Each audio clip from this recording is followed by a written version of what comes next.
Nothing's working today.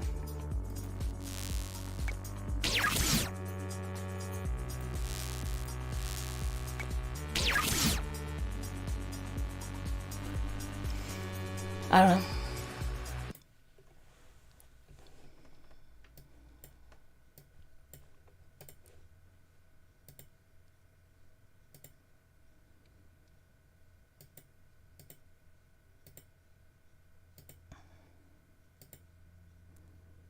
Sorry, guys. I'm not in the best mental place right now.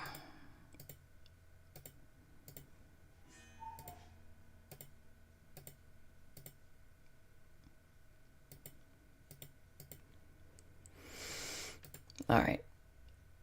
Yeah, thanks. I was trying to edit one scene while I was on another one, and I think I screwed it up. But that's okay.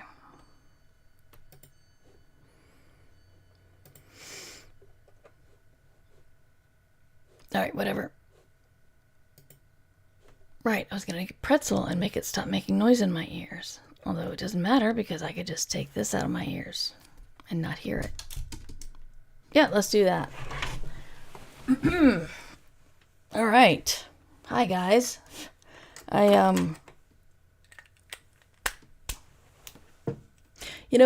If you're chronically late and you work really hard to be on time or even early, and it's like either the world doesn't reward you or no one cares or it still doesn't work out in your favor. That's kind of how I'm feeling now. I've been thinking I need to promote my live streams more on various social medias, and I did that today. And then something happened with my interview, so I think that's like the second time I've promoted a live interview and it has gone to poop. So anyway, I am not very prepared, and I might just not freelance it, climb without gear. I don't know what the words are anymore. Yesterday, I worked on my new project so much, and I was so pleased with it, but also so tired. I totally forgot to do a daily podcast. And since the daily podcasts are basically me taking a little soundbite and finding a larger day to put it on, and then putting them together, and then changing the ID3 stuff, like you'll see the new cover change and all that. Considering that's all I have to do, it's pretty impressive that I failed. So, hi, Crystal Briar, Underpope, Ian, Lee is here. Hello. Thank you guys for being here. Again, I am not prepared. So, yeah. I guess I'll just say this is for the Patreon supporters because this is going to be a little freewheeling and not terribly structured. Yeah, Bart's in my brain. Got stuff to do. Bart and the Blade, big time. What I should have done is get the buddies or benefactors art and put them here so I can show them off to everybody in the stream. It's been a couple of them have been updated. My favorite one is the Weasel Hunter actually has a weasel in his cage. So, I'm looking forward to having fun with those. But, I'm trying to talk about this without, breaking any NDAs. I'm working on a collaborative project. And we had our meeting yesterday or the day before. I don't even know what day it is anymore. We had our meeting 2 days ago on various, updates on the project. And I got the feedback that everybody loved my chapter and hated my character. And I thought, well, that's good. I didn't write her to be cuddly. And I think sometimes we try to we feel like a likable character's got to be, or a character you can root for has got to be somebody that you like. And that's not the case.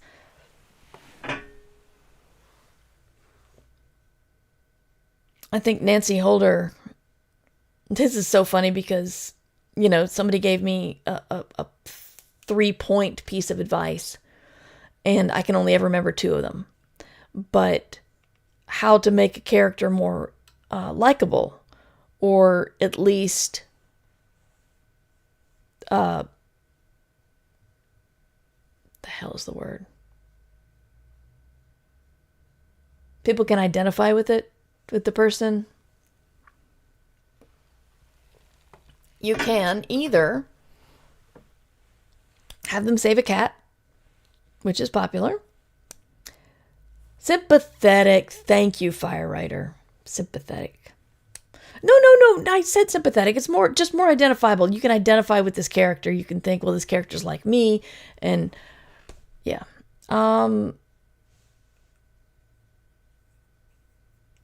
So you have them save a cat. Everybody knows what that means. They may be a jerk to your person, to other characters, but then they do something to show that they're innately a good person. And or you can show them being very good at something, and people just kind of gravitate towards talented people even if they're jerks. And I want to say the third one is like show them having, either in a flashback or current, show them having a negative experience to where you would sympathize with them. That's tricky because you can't say because your father beat you, you're now a supervillain, and that's okay. So yes, like House. Thank you, Lemony Artistry. I think one show that did this beautifully is Ted Lasso, and introducing Roy. Roy swears up a storm all the time, and he's greatly unpleasant, and yet he quickly becomes one of the characters you just want to hug. Even though he'd probably say some very bad words. Never seen it, but people complain about the main character, or was it Dexter? Are you saying either you haven't seen Ted Lasso, or are you confusing Ted Lasso with Dexter? Because that's really interesting, and we have to unpack that. Yes, Roy ended up being one of my favorite characters too.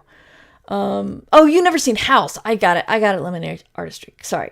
Yeah, House is incredibly unpleasant. Incredibly. And I frankly find it a little hard to root for him, because he does do some pretty nasty things. And sometimes he thinks the nasty things are for a good reason, like to get somebody to talk to their parent or something, but it doesn't always work out that way. And so he just looks like a jerk who did a jerk thing and had jerk consequences. Dexter's quite likable, and Dexter's hard because Dexter is a sociopath. He doesn't really have feelings, and so it's really hard to root for him. But I think what makes him likable is his ironclad adherence to his foster father's rules. And his foster father was a good man. So, yeah. The competency thing rarely works for me. I like competent characters, but often I don't make a leap to, and therefore I'll put up with them being a jerk. Well, I was thinking, in real life, very competent people who are jerks do very well. Steve Jobs, for example. I've not heard good things said about him personally. I even read this awful article by one of his illegitimate children, basically talking about, to paraphrase it, it was pretty much he was neglectful and just paid no attention and didn't help us out at all and everything. But it's like, but because he's like Steve Jobs and did so many amazing technological things, I love him. And I'm like, I don't think this article has the tone you intend it to have, at least not for me. But I've been thinking about my character. Again, I can say nothing about this character, but one thing that's interesting is when you show, sometimes you can show somebody having a bad experience over here and you see it justified in their own twisted way as they go about their world. Other times they will share in the narrative what has made them the way they are, and you still can't sympathize with it. I believe it was Brooklyn Nine-Nine where Jake said, "Cool story, still murder." Although Dexter is a murderer. I don't know. It feels like it's, I struggle with characters. And I feel like I'm too nice to them when the way to really make your character shine is to give them trials that they have to get over. Hello, Heroic Frenzies. Welcome. Use that all the time at work. Which line all the time? We understand why our patrons behave the way they do, but we're still all accountable. Yes. Yes. Definitely. I think Ted Lasso is a great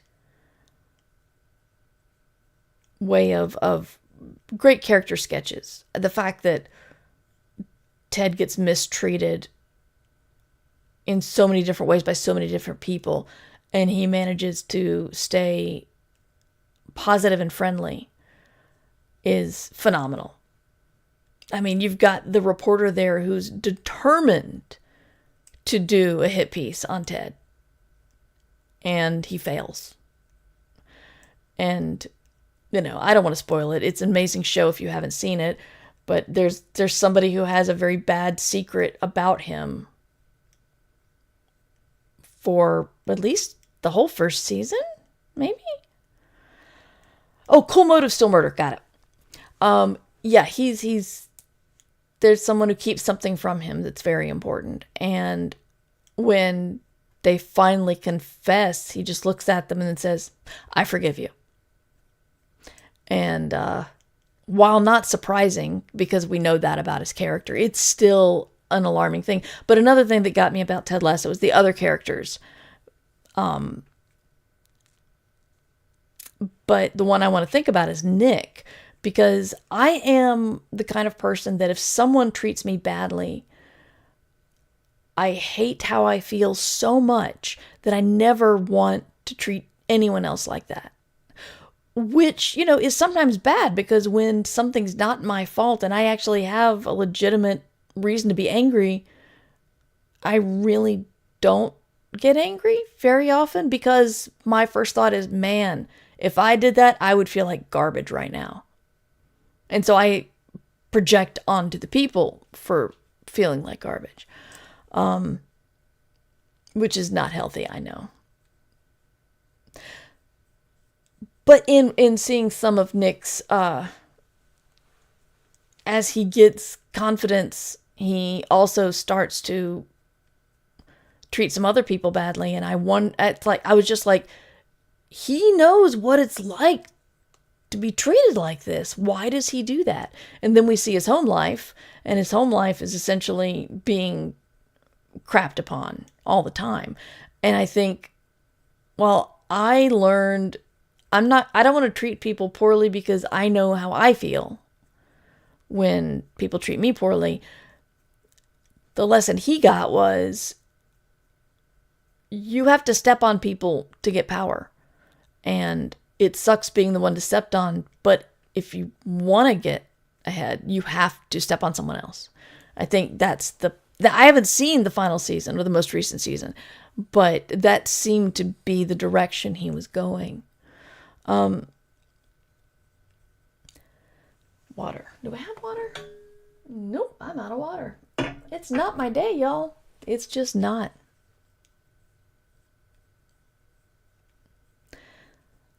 The harm that one of the main characters in my work in progress is causing because she's overcorrecting harm she caused in the past.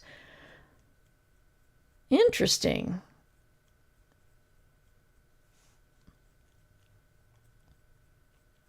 Yeah, in my book, that's with my editor right now, I have a character who messes stuff up because of trying to fix things in the past. But I'm worried that she's messed up too much to redeem herself. But I'm actually looking forward to talking to my editor about that, because I'm actually not sure which way I need that character to go. I understand wanting to minimize and mitigate suffering due to having suffered. I'm also the type to feel bad for the bad guy, so I fully get you. Yeah, I mean, if the bad guy is reveling in the badness, no. But, if somebody looks absolutely stricken for having done something accidentally wrong or on purpose and didn't know it would turn out wrong, I feel their pain as well as my own. And that's just a lot of pain to carry. But I was thinking about unlikable characters versus their stories being likable. And in some cases it's bad because we tend to love powerful men who do terrible things. Either they get the best clothes. When my kid was younger, I can't remember how old, but it was like very young. Just, 7 or 8 maybe? I don't know. But we were playing Star Wars Lego together, and that was just such epic fun. And I remember their glee when we unlocked Darth Vader. And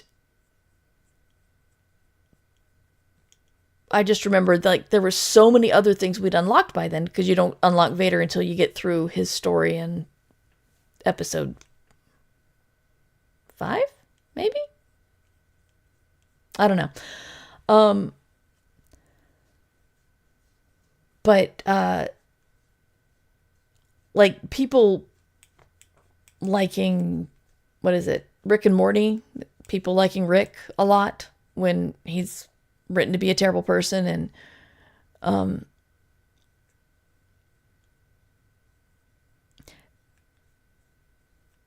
what was the other one? Oh, right. What's his face from Breaking Bad?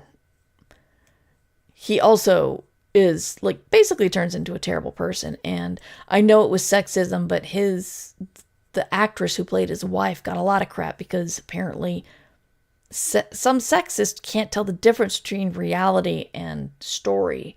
But also the fact that she was a mother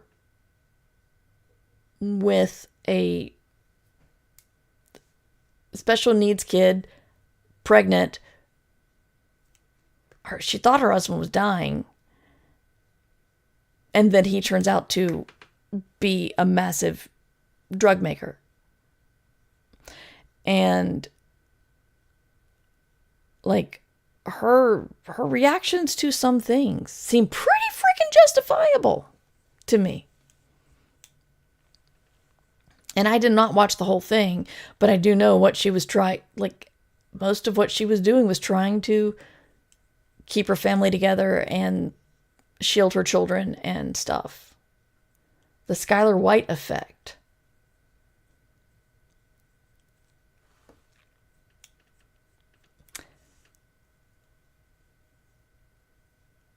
Look at Lucifer and Paradise Lost. Baddies can be so charismatic. Exactly. Yeah, the Skylar White effect is just kind of sad because it's unfair.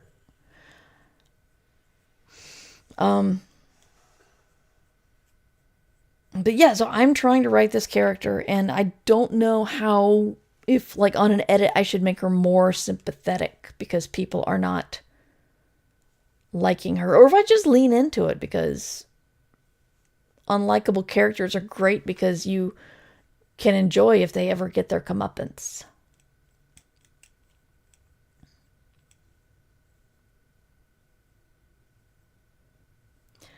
There's Dreadful by Caitlin Rozakis, where the main character regains consciousness with his memories gone, only to realize he's a dark wizard and he has to act like a terrible person because he'd be in danger if he revealed his situation. Plus worrying about what kind of person he would be if he got his memories back. Actually, yeah, I was about to say, Love and the Artistry, that's the Dark Urge in Baldur's Gate 3. I'm playing that through right now, and just, I'm sorry, I know I've gone on about Baldur's Gate 3, but they wrote this massive, sprawling, epic story. And then they said, now let's throw in a character who was a terrible person and then got mind wiped and still has these dark urges, hence the name, throughout the game. And this will change a great deal of dialogue with regards to that person. Let's put that in. And then let's take all the characters who are the NPCs and give them all plot lines to run through as main characters. So you can do a Starian story from a Starian's point of view. You can do the whole thing from a Starian's point of view. And it's just mind-boggling, everything they put in there. But yes, the I don't remember being bad is an interesting thing. There's a Black Mirror episode that also does that. And that one is, I mean, Black Mirror's by definition not really comforting. So I apologize for the the spoiling, but it matters here, where you've got this woman who she wakes up in her house and she has no memory, and she I think she's tied to a chair. I can't remember. But anyway, she finds a picture of like her and a young girl on the mantelpiece, but she doesn't remember anybody, and she's desperately trying to understand anything. And she goes outside and she can't see many people. The people she does see are filming her with their phones. And then she realizes someone's chasing her. And so she's running away, trying to get help from these people who only want to film her. And the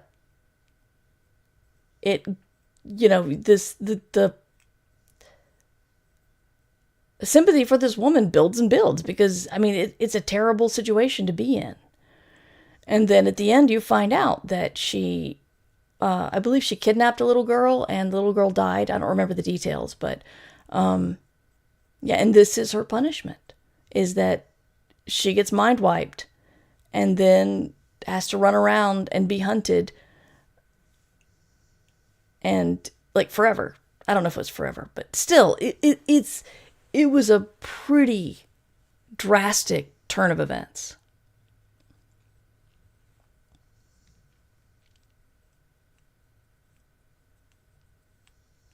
The major character in Caitlin Starling's last to leave the room is kind of terrible, but amazingly fun to watch destroy her life. I have not heard of Caitlin's new book. Is this new? Last to leave the room.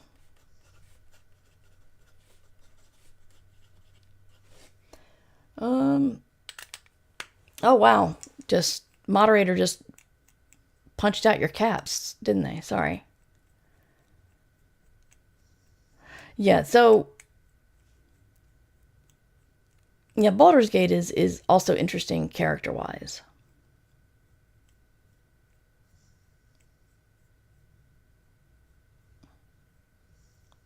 But I think the bad characters are easier to tell when you can see in their heads. And even if you don't sympathize with the reason, you can at least, if it's written well, see what twisted world they're coming from. Even if it's, that person was in my way, and so I pushed them out of the way, even though we were at line at the grocery store. It's, yeah. Graceview Patient and the Starving Saint since. Wow, she's been prolific. I need to get back to work. Yes, that is a thing I try to say frequently, because it's very important to remember, which is bad guys see themselves as the protagonist. And almost no one's bad just to be bad unless their goal is to sow chaos, which is a legitimate goal for some people. But really, their goals are to achieve something or stop someone else from achieving something. You know, both sides are protagonists and antagonists in sporting games. Sporting games? That was redundant. In sports. You know, we've seen sports stories with like the good guys that you root for and the rival team, which are all jerks, but they're not. They're all just also trying to win a game.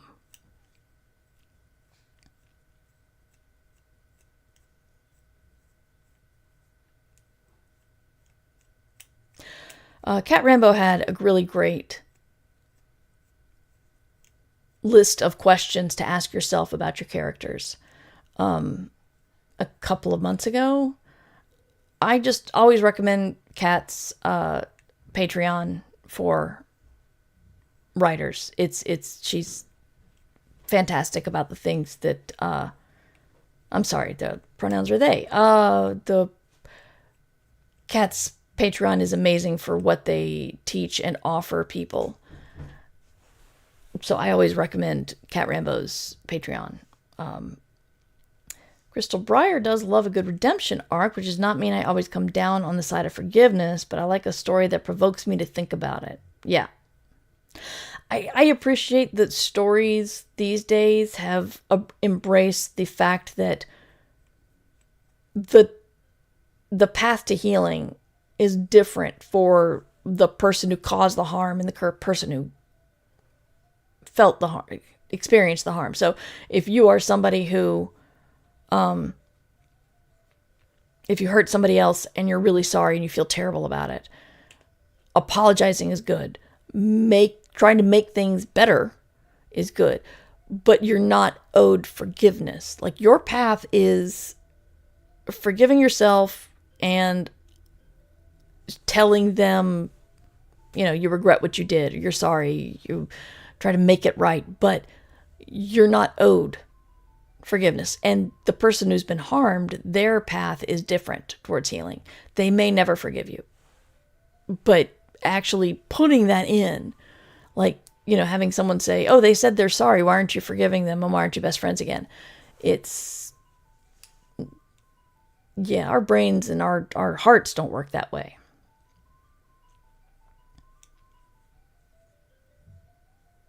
There's an ad break in 60 seconds. I am almost done with the project that I've been working on and I've been teasing. And what's really funny is that I don't have a name for it, because I'm bad at titling things. And this one has always been, let's take red shirts and mix it with made-for-TV Christmas movies. And that's all I've ever gotten, is red shirts meets Christmas movies. And that's, yeah, I have no idea what to call it. But I'm at the I need to edit a couple of things level, and then I'm going to show it to a couple of people. This is completely homemade. Like, it's self-published because it's not a book. It's something else. The fun, difficult thing I'm working on is the character's forgiven but doesn't forgive herself. That is an interesting path, because people pleaser that I am, I have learned that if you apologize and someone forgives you, you get to stop apologizing. And if you don't forgive yourself, that's something you should go through, but you should not keep apologizing in the hopes that one of their acceptances of your apology will be the magic touch that makes you feel better. Yes, Heroic Frenzies. I've been talking about it for a couple of years, and finally it just hit me to do it like an ephemera project. So it's a story being told in like postcards and chat messages and office memos and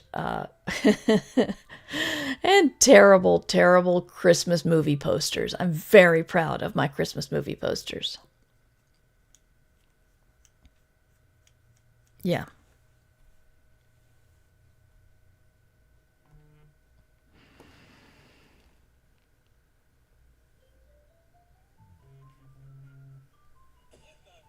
Oh, something's noisy. Not me. I didn't noisy. Yeah, sorry. I'm trying to look and see who else is on Twitch so I can raid.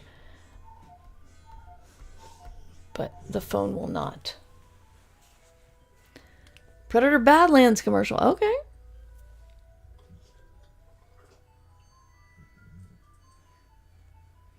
Who's live? There's a lot of people live. Wow.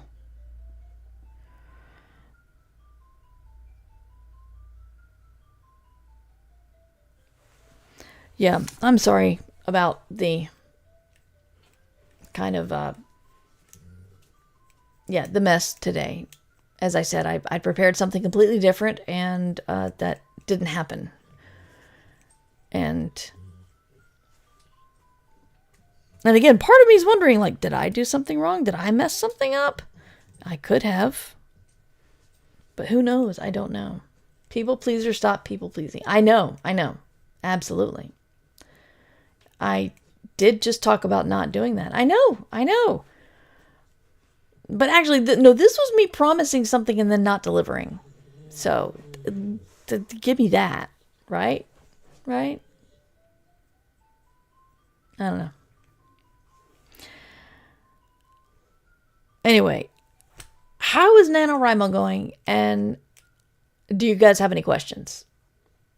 Because I know a lot of you are trying to hit word count. We're at what, day 6? This is the 10,000 word mark. It's so funny that I've been doing the podcast or the blog so many times I can remember that. It's actually easy because every third day is another unit of 5. Your description sounded like a good pairing to Hell with Hallmark by Brad Ricks. Interesting. I will have to check that out.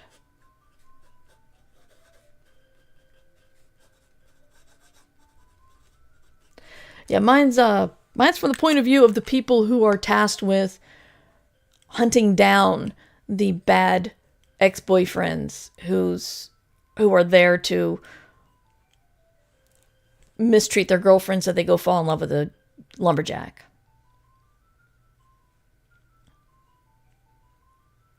Sometimes the people you need to please is yourself. Yes, true. I'm very far behind, but I have written many words on short stories. That's great, Underpope.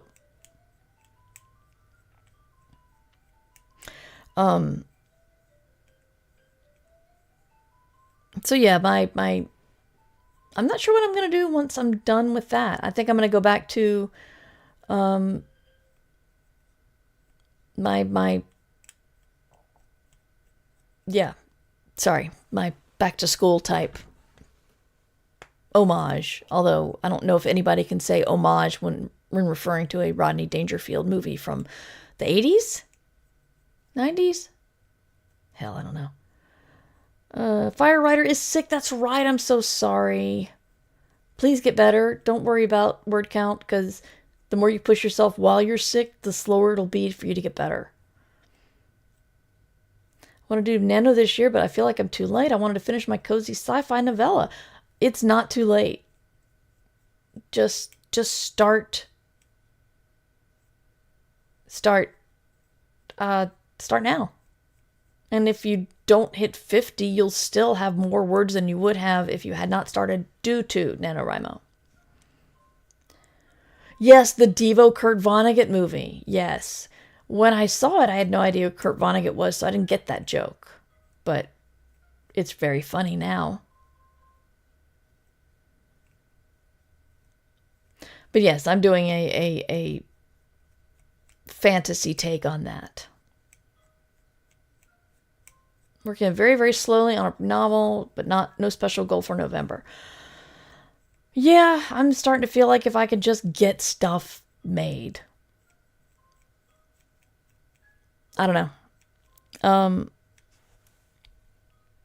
But yeah, if you guys don't have any questions, I've been hitting daily counts, but it's not actually bringing that much closer to my end goal. But I missed a few weeks of work. Well, I'm really glad that you took some time off for yourself, because that sounds like pretty intense surgery. So do some self-care. Like Firewriter, you're allowed to heal and, not push yourself through any sort of imagined or otherwise deadline. Yes, better late than never. Absolutely. No, you got lots of support here. Definitely. You can get started. You can make stuff.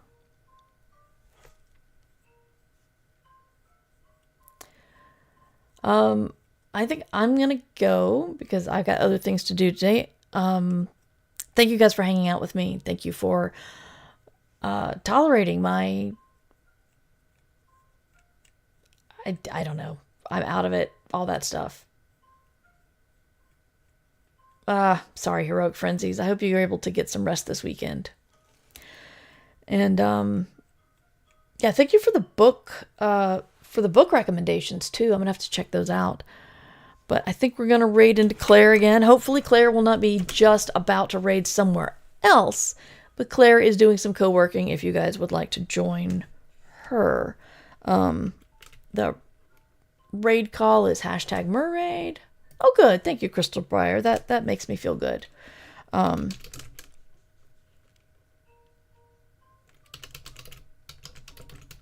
And yeah, say hi. Be the great community that you are, that I know you can be. And I'll see you soon. Next week, I'm going to have Cadwell Turnbull on. It may be 4 o'clock. We're trying to get it shifted because I double booked myself. But it will either be 3 o'clock or 4 o'clock tomorrow. Or not tomorrow, next week, next Thursday, the 13th, I think. Anyway, so be awesome. Start writing if you haven't been writing and you want to write. Just start right now. We believe in you. And if you need to get well, get well. It's okay. The writing will wait. And I'll see you next time. Bye.